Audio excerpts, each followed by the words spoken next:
Accepting large crowds of people, he's fine. He is a ham. He's fine. Being comfortable with new situations, noises, all that, we got that covered. We're fine. Entering and exiting the crate without difficulty. I put that in yellow because I did have a little bit of difficulty with this new crate, but it's new. So I understand that. I'm not startled by that or surprised or upset. And then perching when and where necessary. When he's being weighed, he's fine.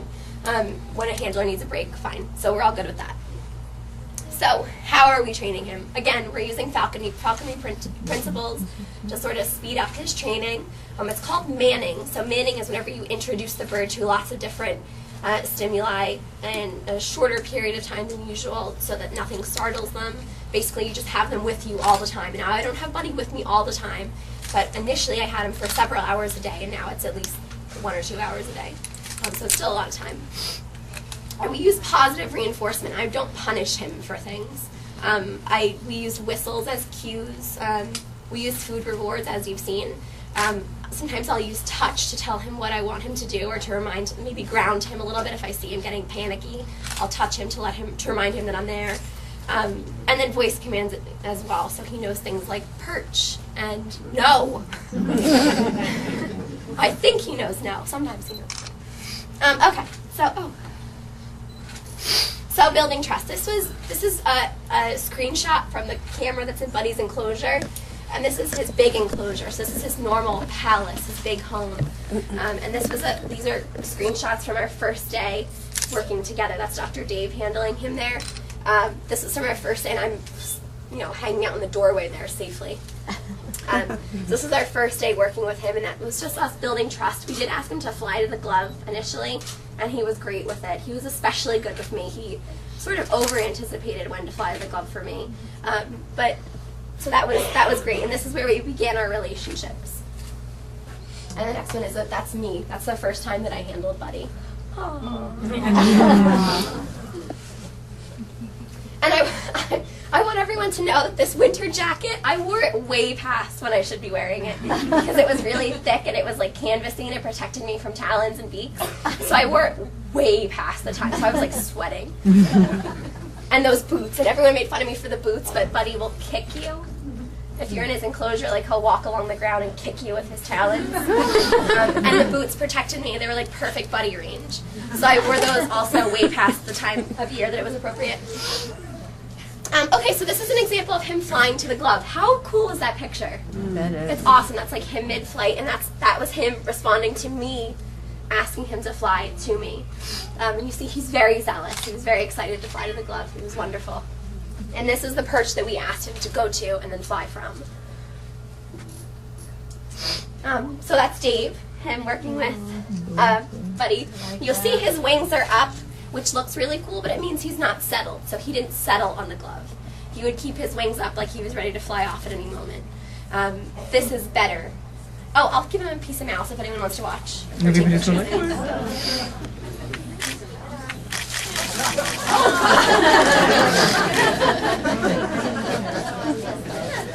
need a tissue, I'm sorry. Don't be sorry. Don't take pictures of me with a tissue.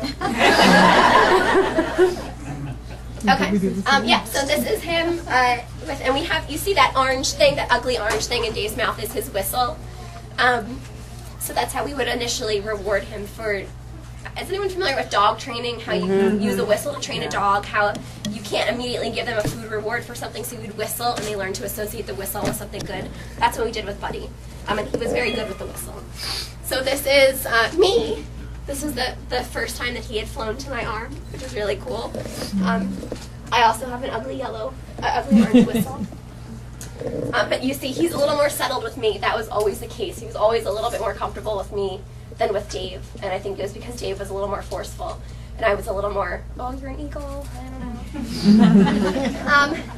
Case in point. So it wasn't always pretty.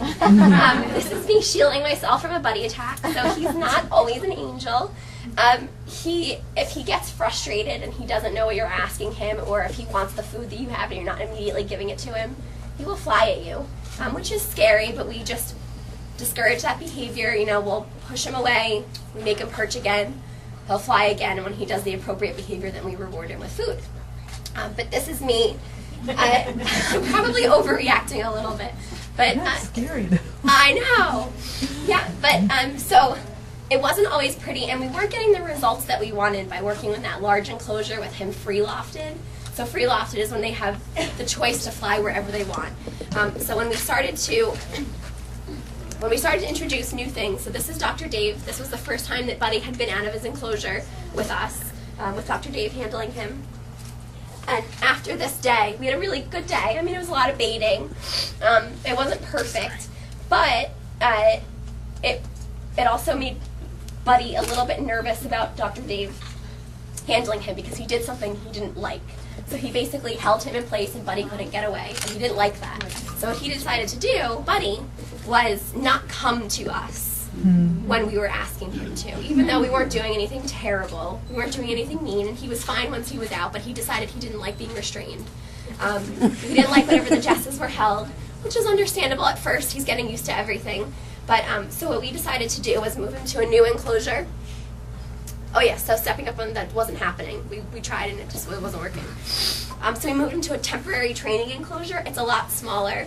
It was the enclosure of a former eagle, a golden eagle at the Wildlife Center, and we tethered him, which a lot of people I know have a hard time with. They think he's not free, but I promise you, I'm with him every day.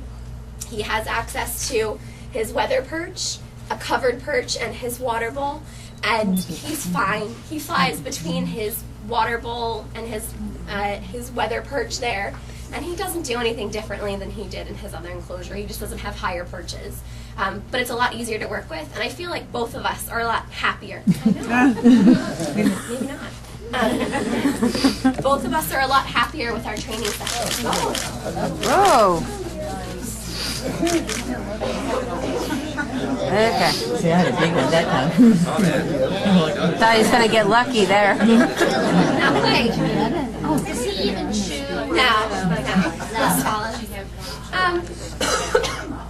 So both of us, I think, are a lot happier with the results of our. I mean, I don't know that because I can't ask him, but I assume because he's a lot more cooperative. He's not nearly as he's not aggressive at all anymore. Like he was, like you saw that picture of him sort of flying at me. He doesn't do that now. He steps up easily.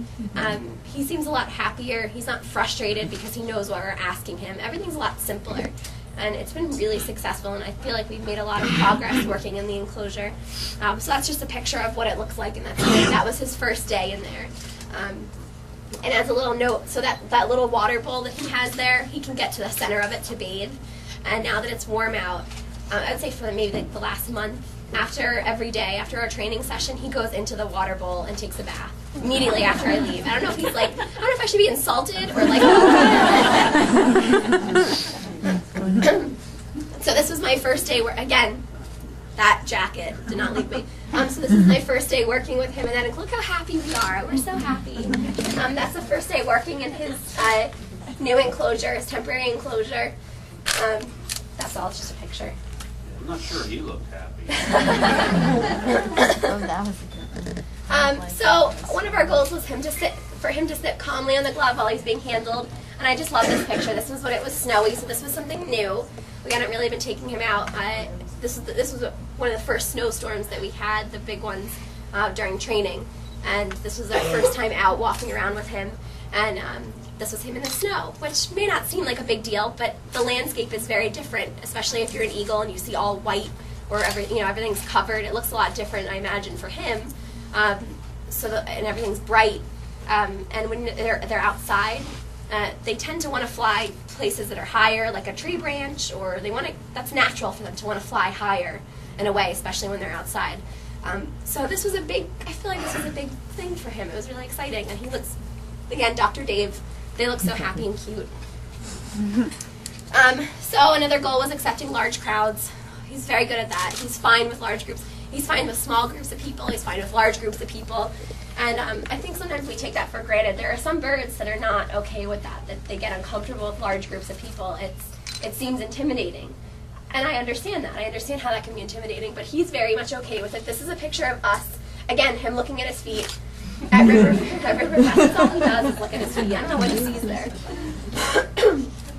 So this was, we had, a couple hundred people here, maybe 300 people here, and he was fine. There were loud noises, there were kids that were running like up, down in front of him, and he maybe thought about eating them, but